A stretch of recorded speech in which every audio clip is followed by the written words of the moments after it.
Right, so this listener says, "Hey guys, what a weekend I've had the past bank holiday. I found out I am epileptic and it's only just developed recently as I've never shown any symptoms of it previously.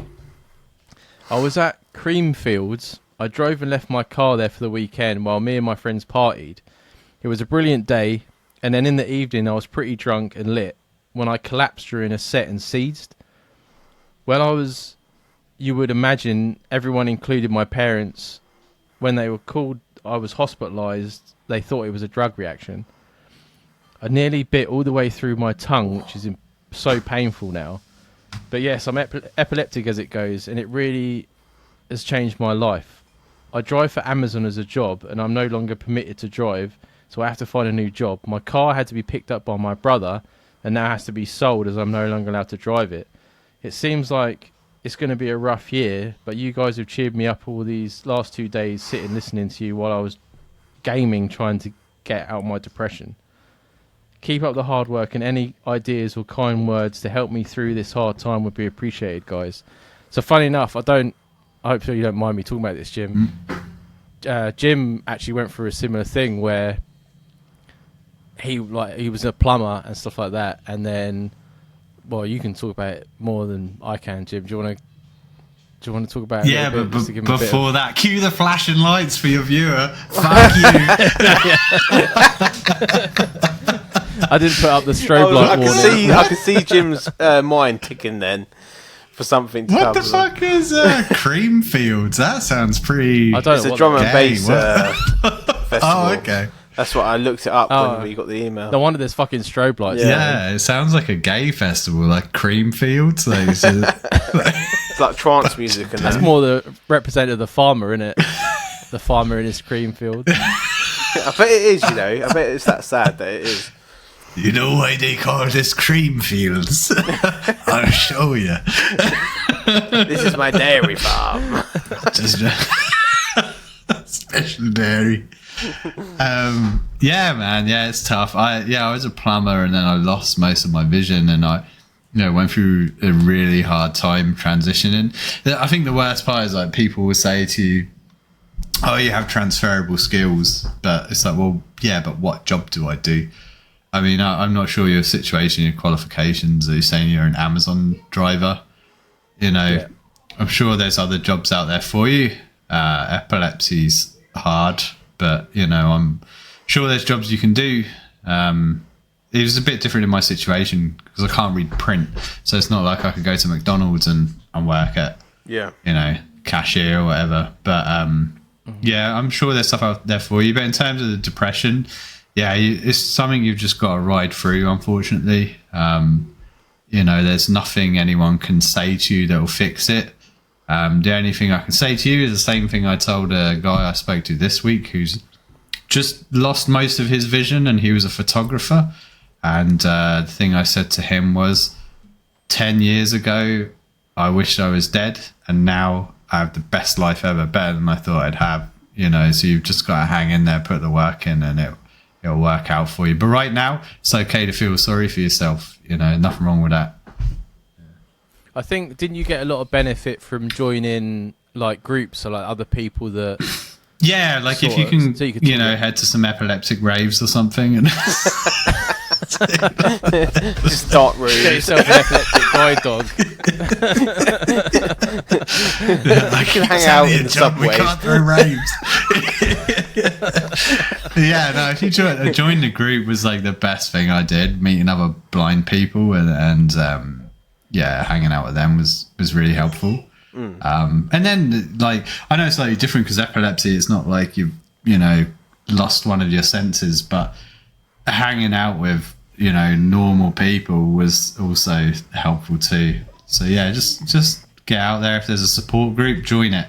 Say yes to things. Like even if it doesn't feel like it's helping the first time you go, just keep going. I committed to everything, so I had to go to a mental health hospital, and I got into a fight in my second group therapy, and then I went to mindfulness, and they were like 8 weeks of mindfulness, and I was like, this is a bunch of bullshit. But after 4 weeks of it, I was like, oh, this is actually really helpful. So yeah, just say yes to things, go out there, look for options and try out, especially if you're sitting around, if you're not working at the moment, and make time to go and do things.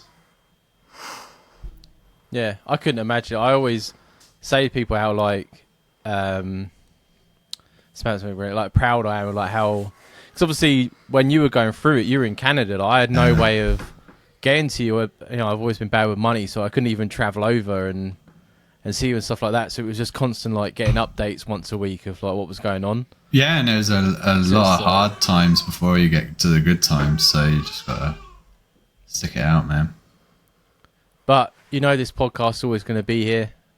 We're always trying to cheer you up and stuff like that. And it's just purely coincidence we had Jim on that I thought it was quite nice for him to hear a bit of someone that went through like a life-changing sort and of, it is that. you know, It is event. life-changing, isn't it? Yeah. Like this geezer's lost his job purely down to the fact that he's doing a driving job. That's the only reason he lost his job. And I do think, like I compared to what Jim has to say, I have almost no advice. Like, I'll be honest.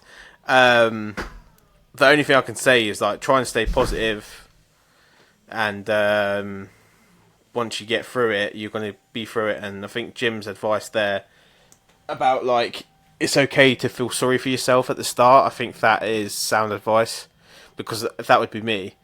If something like that happened to me, I would go into a deep depression for a little while, and then you just got to hope you make yourself out of it and improve your life from there. I think that's the only the only advice I can give, to be honest. Obviously, you can keep driving for Amazon. Just get a roll cage in your car. That'll be totally fine. And then and some high insurance. the thing is as well that like because a plumber, obviously I worked up to doing that, so it's sort of a career in a way. So it was hard as well, you know, mid-20s, and now I have to start my life over again. Oh, I'm going to be behind all my friends, and they've got their lives together, and I haven't got anything together yet, and I'm going to be so far behind. I'm right on track. Everything's fine. You know, like just worry about yourself. Don't worry about where you think you should be. Just think about today. What do I need today to start moving forwards and go from there? Yeah.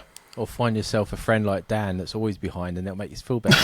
Because Jim had fell behind and surpassed me all in the same go. You own a house, you fat twat. You're doing fine, and you got a great girlfriend. So yeah, that's a story. That's a story of another time about my house. But yeah. No, you're doing well for yourself. But yeah, no, like I said, we're always here for you, and Jim's advice is better than any of us what we could give you. And I would have, if we didn't have Jim here, I would say talking to other people that have been through it and going through it is probably the best thing you do, because you know that they feel the same way you do. Funny enough, because you can get guide dogs, right? That like they know when you're going to have like a seizure and stuff like that. Support animals. I went to the cinema the other day, and I saw a dog that helps with narcolepsy. I was like, how the fuck does that work? Like, what's he going to do? Lay behind her as she falls asleep? He's got a pillow, yeah. yeah, he is a pillow. He just lays there. He's just got a wet cloth. She Just slaps her every time she gets wet when she's asleep. If I was that dog, I'd be like, you're about to fall asleep, and then just put my nuts in her head. You know what I mean? That's why I'm not a dog. I can't be trained. I'm ruly. Right. So keep listening. You know, obviously, we love to hear from you, and any problems or anything like that, just drop us a message, man, if you're feeling depressed. Like, we're always active on our socials. We'll give you a little boost. It's, you know what I mean? We're happy to help.